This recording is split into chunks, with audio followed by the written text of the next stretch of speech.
How would you like a 15% discount to my daily email, the stack of stuff, the show notes, discounts to the conference, all of that? All you need to do is text the word show to 33777. You'll get the annual subscription with a 15% discount to my daily email. You'll get the stack of stuff, the links to the show notes, discounts to the conference, and so much more.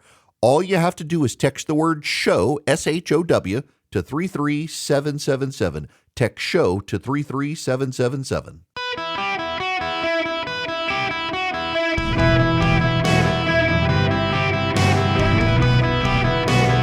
Welcome to the Eric Erickson Show podcast, Hour 2. My fellow Americans across the fruited plain, welcome. It's Eric Erickson here. The phone number is 877-973-7425 should you wish to be on the program. If you text data to 33777, you can get the show notes. You can order my book, You Shall Be As Gods, still trending on Amazon. If you text the word engage to 33777, get tickets to the gathering August 8th, 9th, and 10th in Atlanta, Georgia.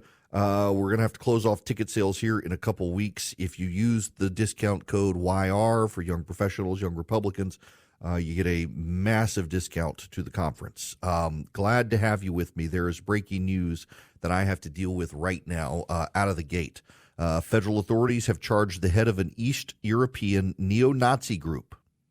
They have accused him of planning to have an agent of the neo-Nazis dress up as Santa Claus and hand out candy laced with poison to black and Jewish students in Brooklyn. Federal grand jury in Brooklyn, New York, has returned a 4-count indictment charging Georgian national Mikhail Chikishvili, 21, also known as Mishka Michael, Commander Butcher, and Butcher, with soliciting hate crimes and acts of mass violence in New York City. According to the court documents, Chikishvili was arrested pursuant to an Interpol wanted person diffusion, which was issued based on a criminal complaint. He is alleged to be the leader of the Maniac Murder Cult, also known as the Maniacs Murder Cult. Maniac Cult of Killing, MKY, MMC, and MKU, not to be confused with the MCU. An international racially and ethnically motivated violent extremist group adhering to neo-Nazi accelerationist ideology that promotes violence and violent acts against racial minorities, the Jewish community, and other groups it deems undesirable. They have been traveling to Brooklyn. His grandmother lives in Brooklyn. He traveled to the United States in 2022 and provided to border authorities his paternal grandparents' address as a record on address in the United States. He has encouraged others via encrypted messages to commit hate crimes. Beginning in approximately November 2023, Shikishvili, that's his name, Shikishvili, solicited someone to commit violent crimes, including bombings and arsons, to harass racial minorities, Jewish individuals, and others. He has plotted to poison children in Brooklyn, giving candy out to racial minorities and children in Jewish schools in Brooklyn. Now,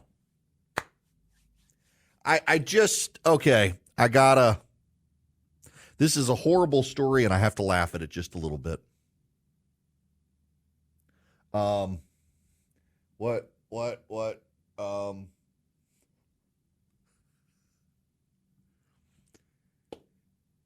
This awful neo-Nazi from Eastern Europe came up with a plan to dress someone up as Santa Claus and give candy to Jewish children in school.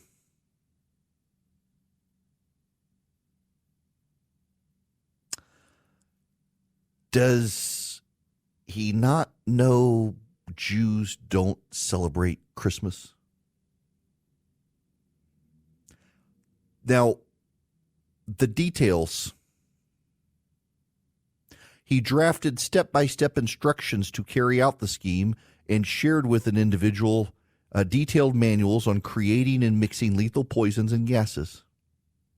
He instructed the individual on methods of making ricin-based poisons in powder and liquid form, including by extracting ricin from castor beans. Some of the materials transmitted by the neo-Nazi leader have been linked to radical Islamic jihadist groups and designated foreign terrorist organizations such as the Islamic State of Iraq and Syria. He intended that the planned attack would be bigger action than Breivik, referring to Anders Behring Breivik, a Norwegian neo-Nazi who killed 77 in a bombing and mass shooting in Norway. He told others of his plan and claimed to have previously committed other hate crimes while living in Brooklyn, New York in 2022, and boasted to others that he was glad I have murdered and that he would murder more or make others murder first.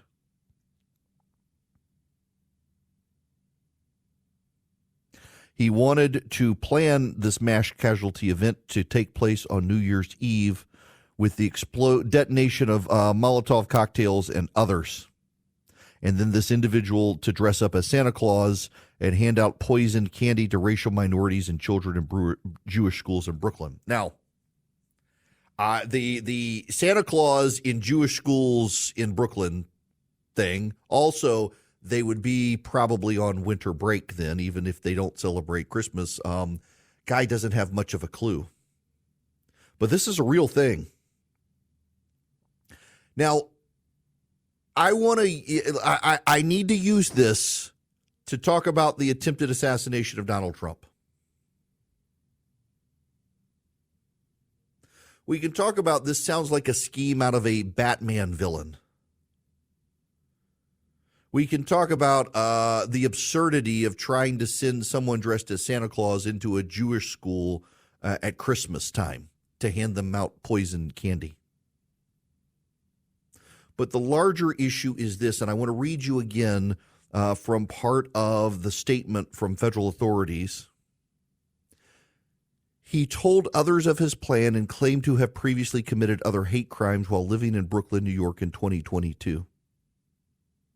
He organized these activities over encrypted chat groups. He's been caught. Compare this to Thomas Matthew Crooks, the would-be assassin of Donald Trump, who appears to be a lone wolf. We've talked a lot about this in the last few days. Thomas Matthew Crooks is the sort of person that the feds worry about, the lone wolf who tells no one anything. He goes online, he watches YouTube videos, he sees how to make pipe bombs, he teaches himself, he gets books, he reads, just casual internet stuff that people can do. You can learn how to fix washing machines on the internet. You can learn how to make an improvised explosive device. We don't know if Thomas Matthew Crooks' improvised explosive device has actually worked or not, but he probably learned online how to make them. People are saying, well, the proof that he probably didn't act alone and probably was a professional was he had improvised explosive devices. You can go online, figure out how to make them, and we don't know if they worked or not. The fact that he had them on his body when he was shot and they didn't go off suggests maybe he didn't know what he was doing. But he appears to have been a lone wolf, not coordinating with anyone. This guy got caught because he couldn't keep his mouth shut. And that's part of the problem as well with buying into all these conspiracies these days, that surely there was some mass conspiracy because nobody can keep their mouth shut. James O'Keefe has made an entire business out of talking to people because they can't keep their mouth shut, doing sting operations because people can't keep their mouth shut. The idea of some mass conspiracy with the assassination attempt of Donald Trump when nobody can keep their mouth shut and no one's competent enough to pull anything off, that the professionals would rely on an unprofessional 20-year-old is ludicrous. And then you compare it to this situation where the feds were able to catch the guy because the guy couldn't shut up.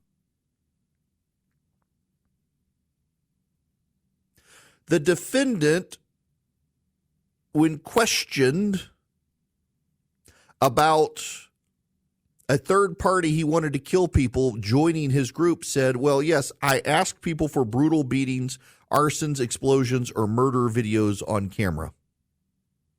He further stated that poisoning and arson are best options for murder and suggested also considering a large mass murder within the United States. and advised this individual who claimed to want to join his group that victims of these acts should be low-race targets. Low-race targets. Y'all, evil is alive and well. Evil hides in the shadows. It's remarkable. Here we are in the 21st century in the United States, and the leader of a neo-Nazi ring who was allowed in this country to stay with his grandmother was sending individuals guides on how to extract from castor beans to make ricin to be able to kill mass amounts of non-white people. Good on the FBI for tracking this guy down. For all of the failures, we should highlight the good guys. The system worked, and they got a very bad guy. They got the very bad guy because the very bad guy liked to brag and couldn't keep his mouth shut and used online groups. They missed the shooter in Pennsylvania because he wasn't obsessively online and was a loner and not bragging to people about what he was going to do. It's a fascinating juxtaposition between them. I have to say, though, I am still stuck on the fact that this genius neo-Nazi, now, if you're a neo-Nazi, you're not a smart person to begin with. But part of his scheme really was to try to get someone during the Christmas vacation season to dress up as Santa Claus and visit Jewish children at school who do not celebrate Christmas. That was part of his scheme. We're not dealing with a smart person. We're just dealing with an evil person. An evil person who claims and brags about having blood on his hands already. It's just remarkable. And, you know, I do know enough from having studied this enough in related situations to know a lot of these things are braggadocious. It's people who haven't actually done the sorts of things they claim to do, hoping to inspire someone to do the things they've never done. So this guy claims that he has murdered and murdered more and will make others murder and has killed lots of people. We don't know that he actually has. But he brags about it, and part of the bragging about his own murdering is to inspire other people who may be worse than him or more motivated than him to actually kill. That's one of the things you learn about some of these people is that they're not actually murderers themselves. They brag about all their murderers and brag about all their murders and brag about all the people they've killed, and they haven't actually. And what they're trying to do is find some nutter to actually do the killing for them. We don't know in this situation yet. That information will come out. But what we do know is that this was actually a success by federal authorities, and that success came in large part because this guy couldn't shut up on social media and in his conversations with people. If convicted, he faces a maximum penalty of 20 years in prison for solicitation of violent felonies, a maximum penalty of 5 years in prison for conspiring to solicit violent felonies, and a maximum penalty of 20 years in prison for distributing information pertaining to the making and use of explosive devices, and a maximum penalty of 5 years in prison for transmitting threatening communications. And this guy was living with his grandmother in Brooklyn. Sounds like a real winner there. May he rot in jail. Greetings, conversationalists. It is Eric Erickson here. The phone number, 877-973-7425. A little more breaking news happening now. Adam Schiff, the congressman from California running for the Senate, is now publicly calling for Joe Biden to end his 2024 candidacy. Adam Schiff is a protege of Nancy Pelosi. The White House is looking at this as Nancy Pelosi doing it, not necessarily Adam Schiff doing it. All right, I want to go to William's phone call. Welcome, William, to the show. How are you? William? Well, William was on hold for a little while, and Hello? there you are, I'm William. on. I was afraid you had given up on me. No, never. Just a quick call to ask you to please ask Senator Vance to let the vice president know in their debate that America can't wait to be unburdened by what has been the past 3.5 years. You know what? Hang on a second. Hang on. I just had a caller say you need to say in the debate that Kamala needs to be unburdened by what has. I have literally just texted him this. I while you're on here, I have literally just texted him this. Well, I do appreciate that because I was unlikely to speak with him myself. I don't know if he'll get back to me or not today, but that's yes. We need to be unburdened by time and the passage of time and the fierce urgency of now. And oh my gosh, yes. Oh my gosh, William, that's fantastic. Well played, sir. I appreciate that very much. Thank you. Yeah, absolutely. Yes. Yeah, she needs to be unburdened by time and the fierce urgency of now. And now, Deep Thoughts by Kamala Harris. With each day, renew our commitment to the urgency of now and the ability that we have collectively, all of us in it together, to do something about it. That was Deep Thoughts by Kamala Harris.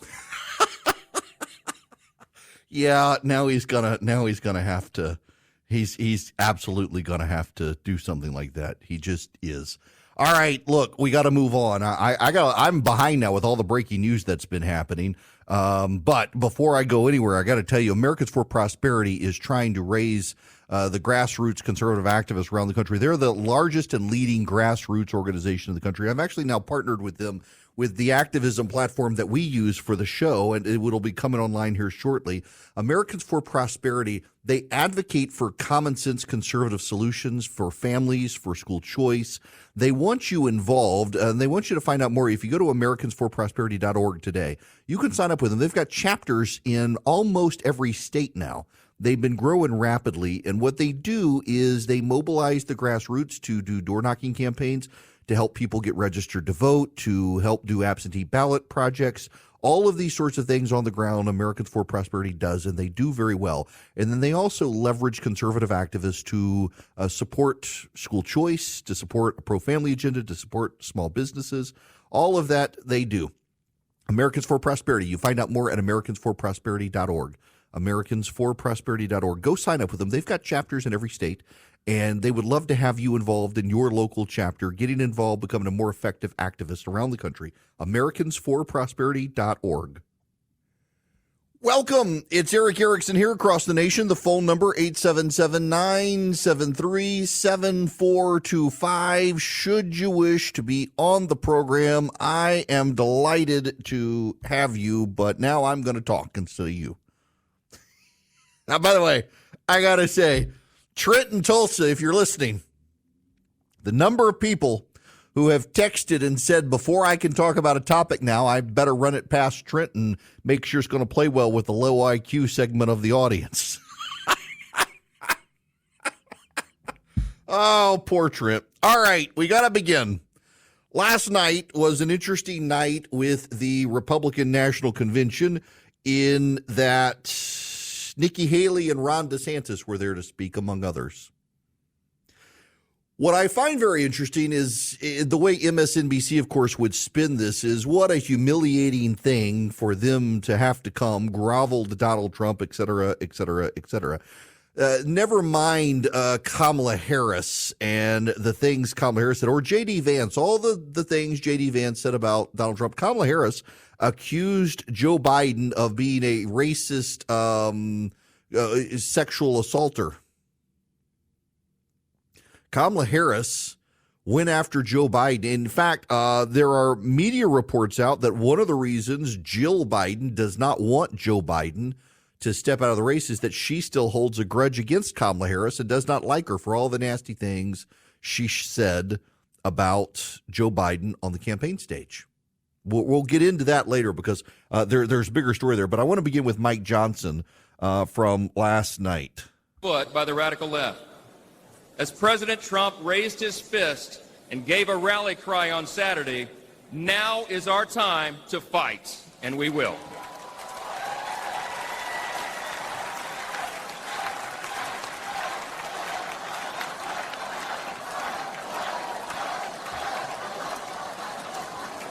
We're in a fateful battle of ideas, my friends, and we have to recognize that. But in this battle, and in November, the American people will reject the party of self-destruction, and they will elect the party of peace and prosperity and opportunity. The GOP will grow our House majority, we will take back the Senate, and we will return Donald J. Trump to the White House.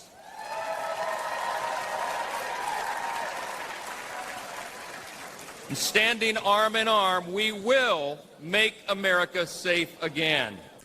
That was Mike Johnson somewhat setting the theme, and this is the thing that I think the Democrats are so upset about is that the Republicans are all coming home to unite around Donald Trump at a time the Democrats are now fracturing. Adam Schiff, of course, the most prominent Democrat so far to come out publicly today and say Joe Biden needs to step out of the race. Here's Ron DeSantis last night. As a father, I am alarmed that the current president of the United States lacks the capability to discharge the duties of his office. Our enemies do not confine their designs to between 10 a.m. and 4 p.m. We need a commander-in-chief who can lead 24 hours a day and 7 days a week. America cannot afford 4 more years of a weekend at Bernie's presidency. But let's be honest. Let's be honest here. Biden is just a figurehead. He's a tool for imposing a leftist agenda on the American people. They support open borders, allowing millions and millions of illegal aliens to pour into our country and to burden our communities, but just don't send any to Martha's Vineyard, then they get really upset. That was Ron DeSantis last night. Again, he ran against Donald Trump. He lost, and he's willing to unify to beat Joe Biden. And perhaps more notable than him, at Donald Trump's invite, is Nikki Haley. We should acknowledge that there are some Americans who don't agree with Donald Trump 100% of the time. I happen to know some of them.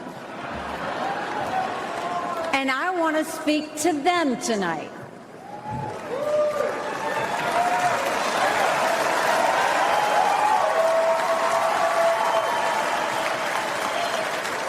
My message to them is simple. You don't have to agree with Trump 100% of the time to vote for him.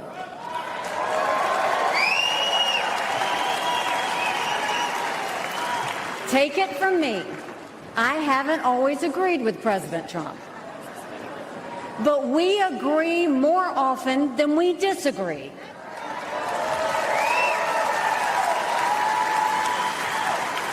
We agree on keeping America strong.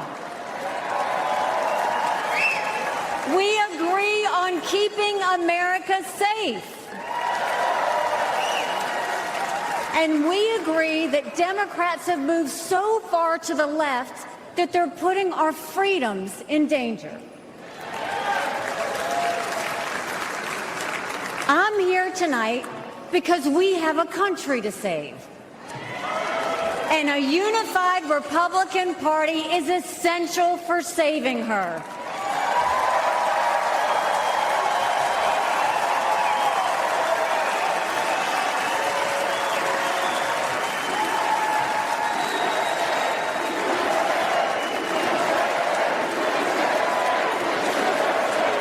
Crowd going wild for Nikki Haley there. A little more from her speech last night. My fellow Republicans, President Trump asked me to speak to this convention in the name of unity.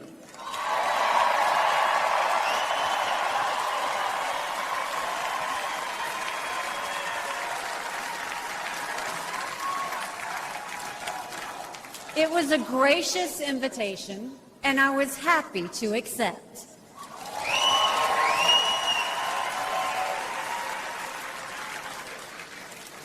I'll start by making one thing perfectly clear. Donald Trump has my strong endorsement, period.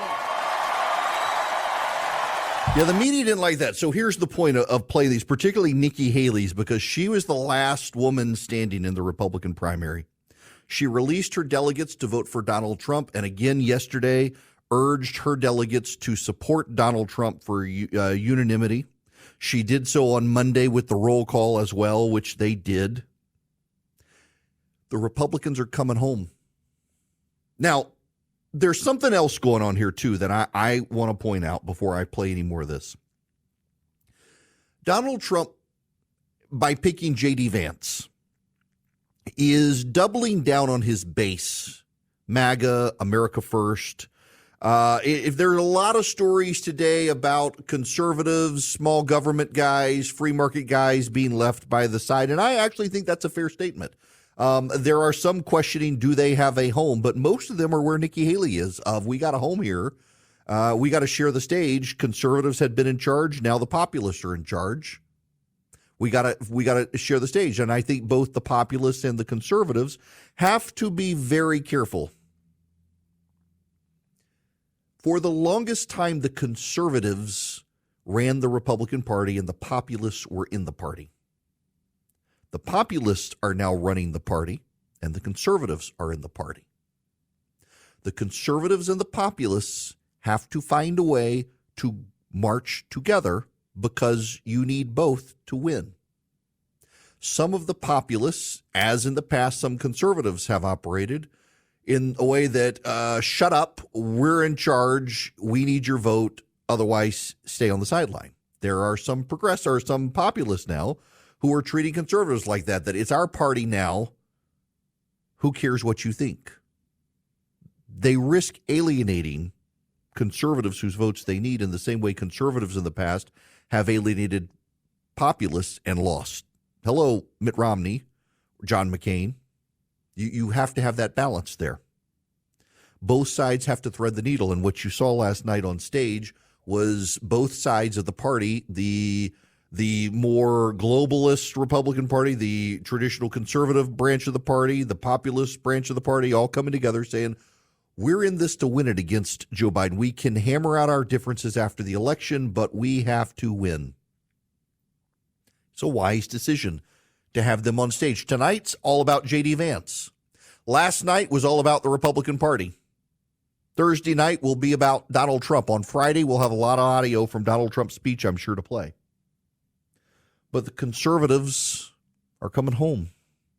The conservatives are rallying, and the Democrats are a little bit nervous about that level of conservative rallying because they really did hope there would be massive fractures with the J.D. Vance pick. Though I think those fractures actually are going to come, but they'll come after the election. People want to win right now. They want to stop Joe Biden. What I find very notable is that Donald Trump hasn't, as I said, done a lot of outreach to those other portions of the Republican Party. You know who's done tremendous outreach for Donald Trump to get those portions of the party? Joe Biden. Joe Biden has done more for Donald Trump in the last 72 hours than Donald Trump has done to secure the whole of the Republican Party.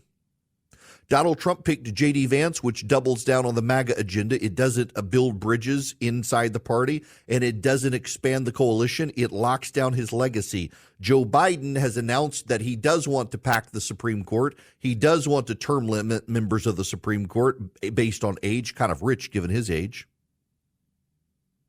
Joe Biden has decided he wants to do a lot of unconstitutional things to challenge the Supreme Court. That's going to drive the conservatives to Donald Trump.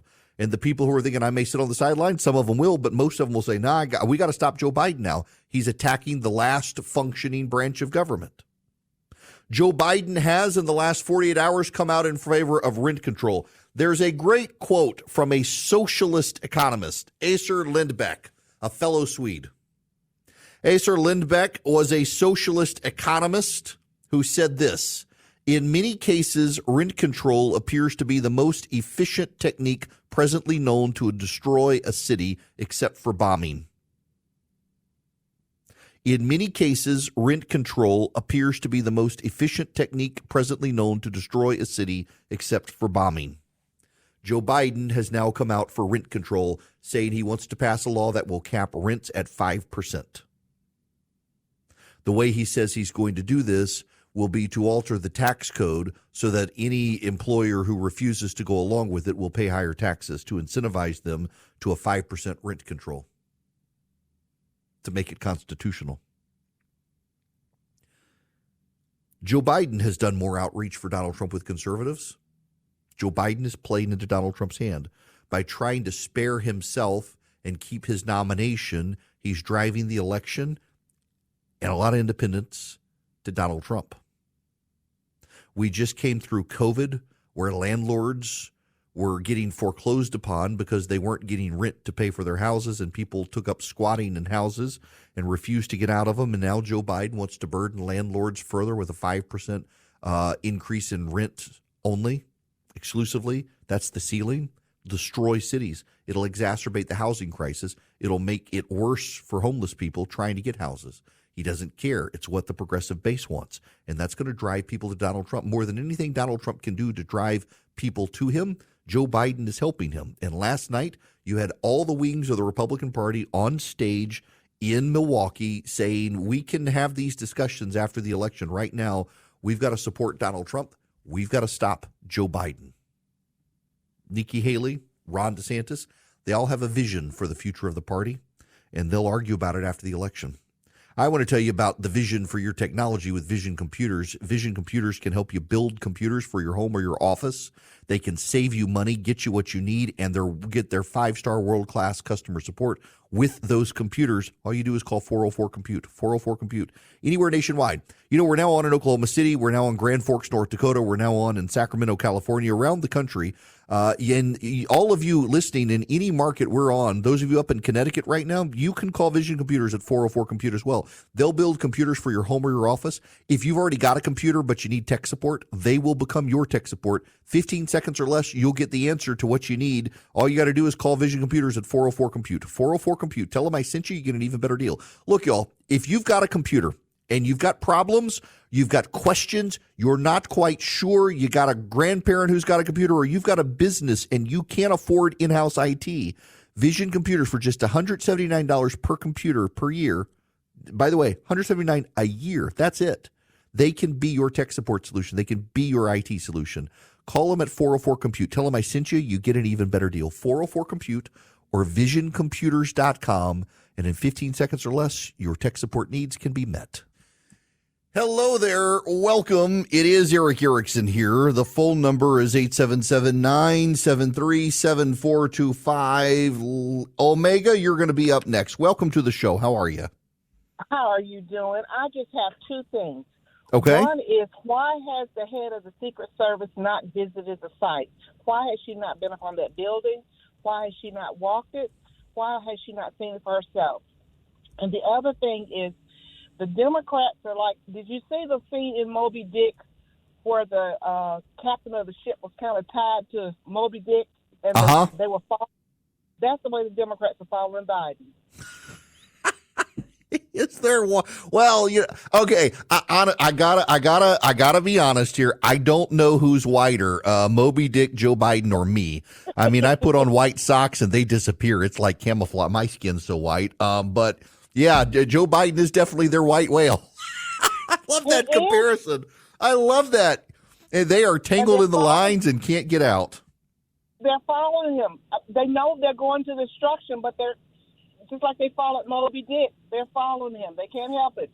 They cannot. Listen, that's a great comparison, Omega. Thank you. I will say this. You've got Adam Schiff now publicly calling for Joe Biden to get out. The pressure is building. I've got to get into that when we come back because there is news on that front. Growing number of Democrats deeply concerned that Joe Biden is taking them down. Here's the problem for the Democrats. The public polling isn't that bad for Joe Biden. In all candor and honesty, it is a very close race, as I said yesterday, in the public polling. And the Democrats keep saying they have mysterious polling behind the scenes that show the race is actually far closer. But you've got now,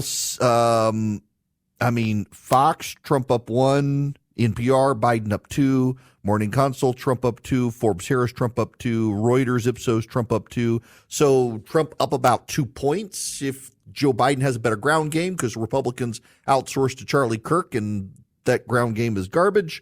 They could still pull this off in a 2-point race. The problem is Democrats behind the scenes say, ladies and gentlemen, there are secret polling that you haven't seen, but we have seen, and they show a disaster. They show a disaster.